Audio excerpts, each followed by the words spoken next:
Norera kuvatungamiriri vekereke kana kuti kuvatende vakanga vari pamakereke ari panyika, achivarangaridza mugumo netariro wakanga wakavimbiswa naJehovha. Amen. Amen. Kune vese vakagamuchira Kristu vakavimba kuzita rake vakapupura nemuromo yavo kuti Kristu mwanakomana waMwari, vanopiwa upenyu husingaperi. Saka Johani achinyora pazvakazarurwa ari kusimbisa kuti tizive kuti hongu tine kutambudzika kwatiri kusangana nako nhasi, tine humwe urombo hwatinahwo nhasi hwatiri kuti ukatarisa dzimwe nguva mararamiro ako haugoni kuona direction kuti ndiri kubva here kana kuti ndiri kuenda. You can't even see kuti ndiri kusimukira kana kuti ndiri kuderera. Amen. Amen. But Mwari ndo pavari kuuya neshoko rekusimbisa umwe munhu anga akufungidzira kuti maybe upenyu hwangu hwava meaningless. Maybe upenyu hwangu hausisina chimiro, but Mwari vakuya kuzokupa mugumo une tariro. Amen. Amen. Tinotarisa panapa inotaura kuti zvanzi iwe wakanga uchifunga kuti wakafa asi uri mupenyu. Munoziva adikani, pane nguva yekuti unoti wakagara mumba mako kana kuti nemhuri ukatarisa chekudya chisipo patebhuru, ndo paunombofungidzira kuti maybe ndichiri baba here muno muimba ini, kana ndakutadza kuti ndiprovide zvekuti mai ava nevana vadye. Ndo paunotanga kuita callback kwawakatora mwana vanhu kuti kumba kwavo ndofunga kwakanga kuri nani, zvekuti dei ndakamurega ari ikoka dei izvezvi zvadya sadza, but because inini ndakamutora ndobva ndamuunza mumba mangu, now I'm failing to provide. Amen. Amen. Saka wakatarisa that situation kwauri wewe unenge uchitoona sekuti watongove useless, waachitunha chiri kufamba. But Mwari vari kukupa rimwe shoko rekukureviva. Vari kuti iwe uri kuzviti wakafa asi uri mupenyu. Amen. Amen. Pauri kufunga iwewe kuti wakafa, Mwari vari kuona upenyu. That's why zvichinzi maonero evanhu haasiwo maonero aMwari. Vanhu vanogona kukuudza kuti wakafa asiwo chitove mupenyu. Vanhu pavanenge vachiona downfall, Mwari vari kuona elevation. Vanhu pavanenge vachiona failure, Mwari vari kuona success. Saka pavari kuuya mulife mako vokuudza kuti iwe uri kuti wakafa asi uri mupenyu. Amen.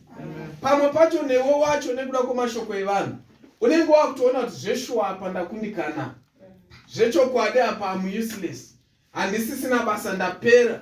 Maybe kana wanga une tumbudzi twanga uinato watengesa twese twapera, kana wanga uine tuhuku watengesa twese twapera, unosvika pakutengesa bhutsu yawakambopfeka, woona kuti life haisisina kumira zvakanaka. But Mwari ndo pavanouya vakukutaura kuti hausati wafa uri mupenyu. Amen. Amen. Pane munhu nhasi ari kurangarirwa naMwari, ari kunzi pauri kufungidzira kuti in this area ndinenge ndafa, hausati wafa asi uri mupenyu. Amen. Umwe anofunga kuti ndakafa prayer life. Unoziva kuti pane paunombosvika pekuti unotoseta alamu, ndoda kumbomuka ndinamata. Alamu igorira ugoinzwa but ugoidzima, ugotadza nekunamata kwacho. Ukada kuti unamata unorwa nemadzikirira masikati. Why? Pane zviri kukurwisa mudikani. But now Mwari vari kukurangaridza kuti ipapo panga uchirwa nemadzikirira masikati hausati wafa but uri mupenyu. Ndo pari kunzi ndinoziva kutambudzika kwako. Madzikirira ari kukurova iwayo Mwari vari kuaziva. Mwerima iri kukurwisa Mwari vari kuiziva. Urombo hwakakubata nhasi Mwari vari kuzviziva. Kushayiwa kwauinako nhasi Mwari vari kukuziva. Vanokunyeya nevanokutaura Mwari ari kuvaziva. Ndo vari kunzi vanozviti tiri maJudha, asi ivo vasiri vaJudha chaivo, but iri sinagogi yaSatani. Saka unoona kuti kana vanhu vakukurwisa vanouya vachizviita vanhu vamwe vaya vane sei mukati melife yako, yet they have nothing to say in your life. Havana kana influence yavainayo muupenyu hwako. Actually sinagogi yaSatani. Amen. Amen. Sometimes unoona kuti zvinoitika mukati meupenyu, paunenge uchifungidzira kuti maybe panapa ndo pandaperera, Mwari ndo pavanokuvhura maziso matsva. Amen. Amen. Unoona kuti kazhinji vanhu zvavanoita vakaona kunge wakudonha, instead of yekukuencourage vanotanga kutaura mashoko anorwadza. Wamboona zviya zvekuti mai nababa mumba mukanetsana, mobva mati regai tiende kwatete tinoyananiswa. tete vaya votosvika votenga kudira parafini futi pamoto uri kupfuta. Ndo zvinoita vanhu mukurarama kwetinoita.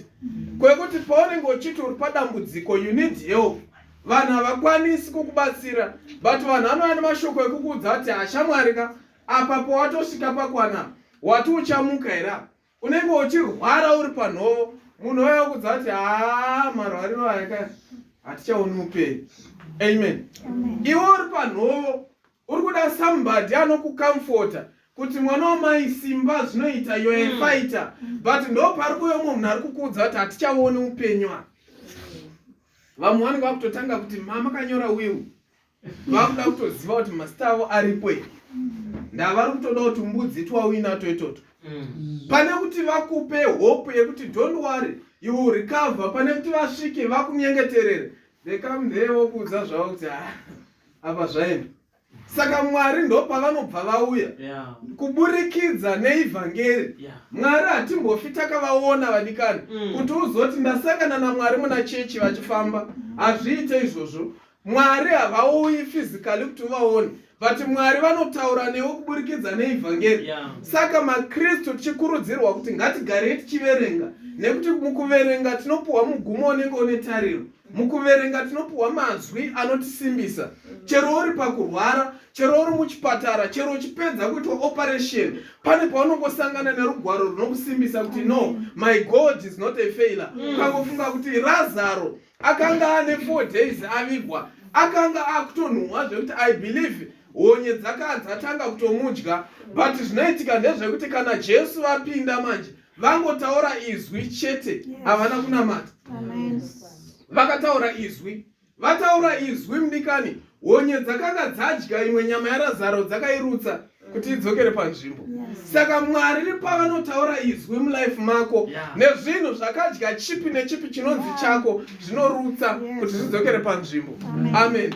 Chipi nechipi chakarohwa newakaipa chinorutswa kuti chidzokere panzvimbo. Ndosaka muprofita Joel Mwari vachitaura vanoti ndichakudzorera makore akadyiwa nemhashu. Unoona kuti ukaandastenda pabhuku yaJoel unonzwisisa kuti hanzi chakanga chatanga imhashu. Mhashu ndobva dzadya, ndobva dzaenda, ndobva zvasara kukauya muteteni, ndobva wadya, ndobva waenda, zvakasara kukauya gwatakwata, ndobva radya, ndobva raenda. I believe kwakwasara midzi chete, ndobva pachiwe unonzi mupedza chose, ndobva warakasha, ndobva zvapera. But Mwari ndopavari kuuya nerimwe shoko manje, vakuti ndiri kukudzorera izvozvo zvakadyiwa kudhaya. Haleluya. Amen. Pane dzimwe mhiko dzakatotaurwa pamusoro pako, dzimwe dzacho usati waberekwa. Zvimwe zvakataurwa pamusoro pamai vakakubereka. Nekuda kwekuti dzimwe nguva mufamily mavo ndo vega vaiziva Mwari, ndobva vaitirwa godo, ndobva vataura pamusoro pelife yemwana achaberekwa. So zvimwe zvatiri kurwa nazvo nhasi, zvinhu zvakataurwa isu tisati tavapo. Amen. Nhasi ndo zvatiri kufungidzira kuti pamwe takafa kwazviri, but Mwari vari kutirangaridza kuti ndinoziva kutambudzika kwako, ndinoziva vanokutuka, ndinoziva vanokushora, ndiri kuziva chausina nechaunoshayiwa. Amen. Mwari vanofanira kutaura izwi mukati meupenyu hwemunhu. Kana Mwari vataura izwi, zvako zvinotanga kuendeka. Nekuti panapa Mwari vari kutisimbisa kuti vanhu ivavo vari kufungidzira kuti vari kukushayisa tariro, vari kufungidzira kuti maybe ndo vane key yeupenyu hwako. Chirega ndikuudze kuti isinagogi yaSatani. Ipapo ndo panonzi tichakupai simba rekuti mufambe muchitsika pamusoro penyoka nezvinyavada musingarumwi, muchidya poison but musingarwadziwe.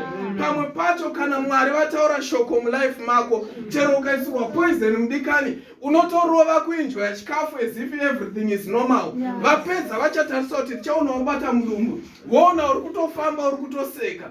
Ndo paunotaura kuti varume wandakatakura ndiKristu. Amen. So pakuda kuti isusu vadikani tizive kuisa faith yedu mushoko raMwari. Unoziva kuti kana usingaverengi unokurumidza kupanika. Kana usingaverengi unenge usina shoko rinokuzadza kuti uzive kuti situation yandiri ino is only for temporary.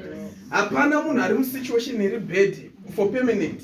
haugari papo nekusingaperi. Ndane pano panyika pacho hatigari nekusingaperi. Asi mazuva mashoma iwayo atiri pano, we have to see the end of God. Mazuva iwayo atiri pari kunzi akaberekwa nemukadzi ane mashoma. Mashoma iwayo toda kutombofara tiri muruoko rwaMwari. Toda kutomboti vavengi vedu vamwe vanofanira kutendeuka kana vaona mabasa aMwari mulife yako. Unoziva here kuti shamwari zvinoitika ndezvekudai so. Munhu anga asikakuvenga zvisingaiti achikunyeya achikutaura, vamwe vachikubatira midzi, paanoona Mwari achikusimudza, anokwanisa kutendeuka. Kukubvunza kuti shamwari ndonomboziva kuti life yako yakamira sei.